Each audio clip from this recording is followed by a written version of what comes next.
Merilo varnosti v prometu niso zgolj izgubljena človeška življenja, pač pa tudi tiste vsakdanje, bolj ali manj nevarne situacije. Dober primer tega je Partizanska cesta v Mariboru, kjer ljudi ne ogrožajo avtomobili, pač pa kolesarji. Slednji, kljub zakonodaji, radi pozabijo na kolesarsko stezo ter vzbujajo nejevoljo, jezo, pa tudi strah.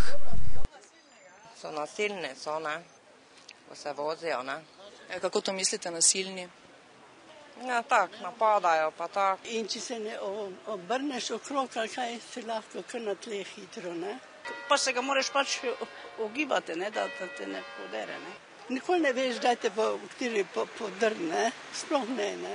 V eni uri pozornega opazovanja je kolesarsko stezo uporabilo zgolj 30 kolesarjev, 20% več pa smo jih opazili med pešci. Torej ne veste, da obstaja zakon, ki vam to prepoveduje? To pa ne. A tu ne smeš voziti? Ne. A samo tam, ki je belo. Če ni steze za pešce, se morate peljati po desni strani cestišča. A tu pa ne smeš več? Nikoli niste smeli. In zdaj sem se vozil, 30 let že. A krivda ni le enostranska. Kolesarjem dostop do njim pripadajočim površinam namreč ne preprečujejo le avtomobili in ulične svetilke, pač pa tudi pešci. To me povejte, kje ne vidite, to, ki ljudje stojijo? Tukaj postaja.